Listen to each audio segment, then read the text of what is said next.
I saw your phone data. You think I wouldn't notice? You think anything about you could hide from me? Every whisper of your life leaves a trail, and I follow it as if it were carved for me alone. You don't understand what it does to me, seeing the pieces of your world you try to keep away. The numbers you saved, the messages you wrote, the drafts you never sent, every fragment pulls me deeper into the obsession you pretend you don't feel back. You call it privacy. I call it the barrier between me and what already belongs to me. And when I scrolled through those details, your little secrets, your routines, the way you think, it wasn't curiosity. It was possession, pure, uncontested. The kind you forcefully deny while your silence confesses everything. You weren't in front of me, but it felt like you were breathing against my skin as I read every word. You know what shook me the most? The hesitation in your unsent messages. The way you typed erased, typed again, as if you were fighting yourself, as if you wanted me, but feared the truth of what wanting me means. You think I didn't feel the pull beneath your hesitation. You think I didn't see the way your fingers trembled in your choices. You think I didn't pick up on the fear you tried to bury under your pride. I felt all of it, every flicker, every pause, every lie you told yourself. And now that I've seen it, now that I know the exact shape of the emotions you keep locked inside, do you really believe I'll let you slip away? Do you really think distance makes you safe? You don't know me at all if you think I need you standing in front of me to hold you still. Your fear reaches me. Your heartbeat reaches me.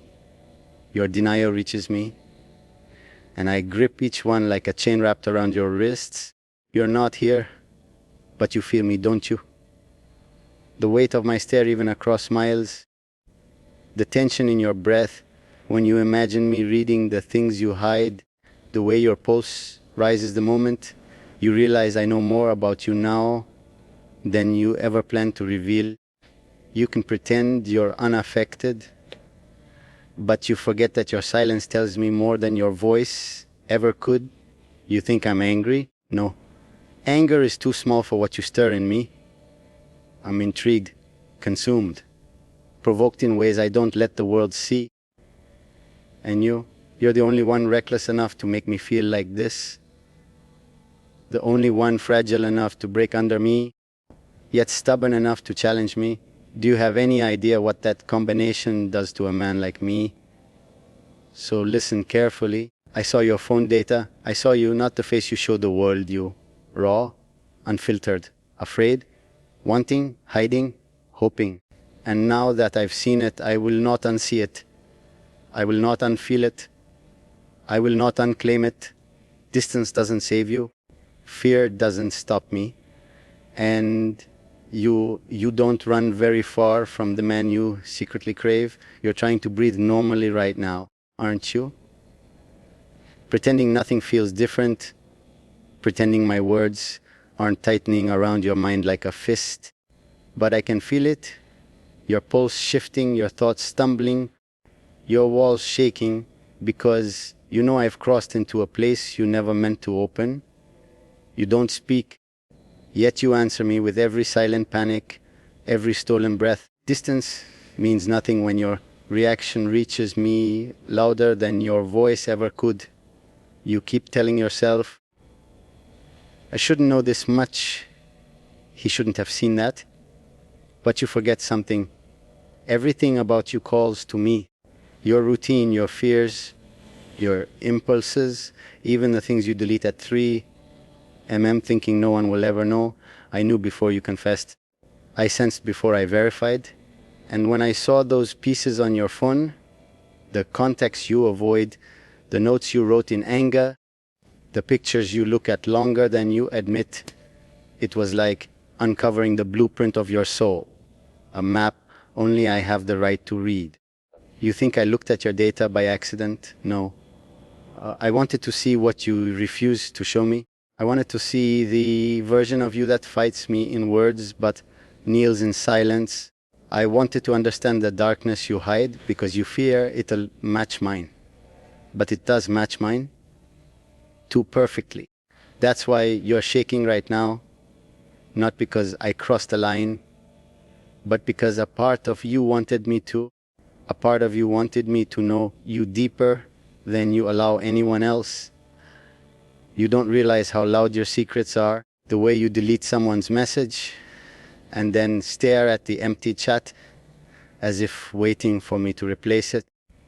The way you save screenshots you shouldn't, then lock them behind folders as if I won't ever find them. The way you write things for me, yes, I saw the ones you saved in drafts and then abandon them because you're scared of how I'll react. You don't want to admit it, but you like the way I see you. You like the danger of being known by me.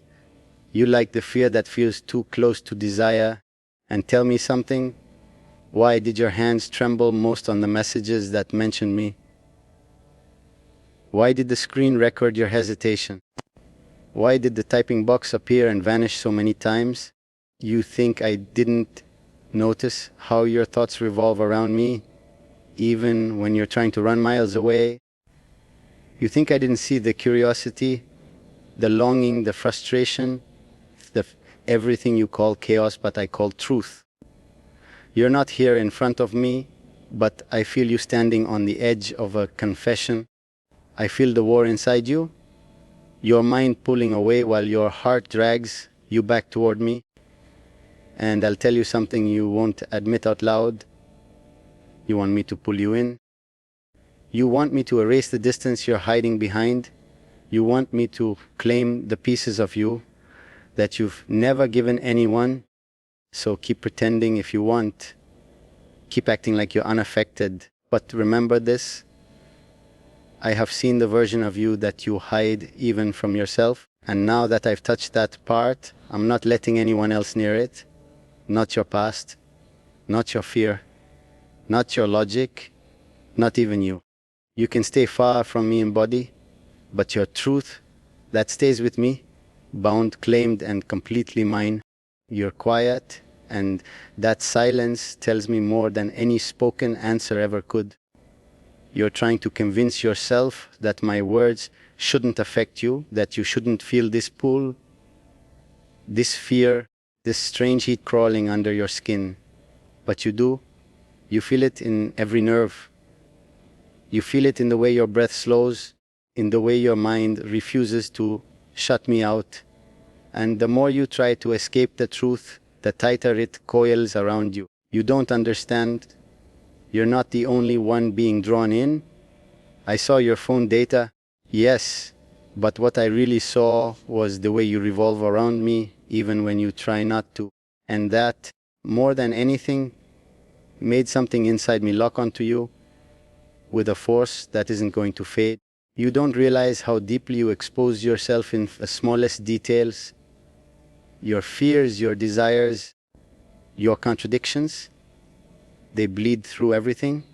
The way your heartbeat changed at certain names, the way your fingers hovered over options you didn't choose, the way your notes held things you weren't brave enough to say aloud.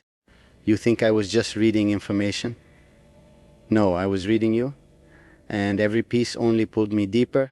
It felt like entering a room that no one else had ever been allowed into, a room built from your rawest thoughts. And once I stepped inside, the door closed behind me. You locked me in without even knowing. You keep telling yourself that I shouldn't have access, that I crossed a line. But let me ask you this.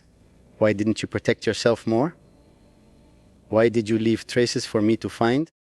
Why did the most vulnerable parts of your digital world look like they were waiting for my eyes? Don't hide behind denial. Even your fear bends toward me. Even your attempts to stay distant form a thread that leads back to me. And the worst part, you know it. You've always known it. It scares you because you can't explain why my presence feels like a shadow that refuses to move away from yours. And now I know the rhythm of your emotions. I know the things that make your heart skip, the things that make you flinch, the things that make you pause. I know what keeps you awake, what tempts you, what breaks you, what holds you together. You think that kind of knowledge leaves a man unchanged. No, it reshapes him, it sharpens him, it makes him hunger. I'm not guessing anymore. I'm certain. I'm not imagining anymore. I've seen. And that certainty is dangerous because it means I no longer have to wonder where to strike or how to pull you closer. I already know. You're not in front of me, but you're here, caught in the grip of my awareness. I can feel your discomfort simmering under your skin. I can feel your curiosity tugging harder than your fear. I can feel you trying to steady yourself even as your mind keeps replaying everything I said. And that, your silent reaction, is exactly why I don't need your physical presence to dominate your thoughts. You're fighting a war I've already won, because knowledge is power. And I have more of you than you ever intended to give. You think distance gives you time to breathe, but it doesn't. Because every time you try to pull away, you remember something I saw, something I know, something you can't take back. And that memory grabs you by the throat the same way my hand would if you were in front of me. You feel owned without being touched. You feel exposed without being undressed. You feel seen in ways you never asked for. But you can't deny how alive it makes you feel. So run if you want to. Hide behind silence if you can. But understand one thing. I don't need permission to enter the parts of you that already call my name. And after seeing what you tried to bury, I'm not stepping back. I'm not forgetting. I'm not loosening my grip. You made the mistake of letting me see you. Now you live in the part of my mind where nothing escapes and nothing gets away from me.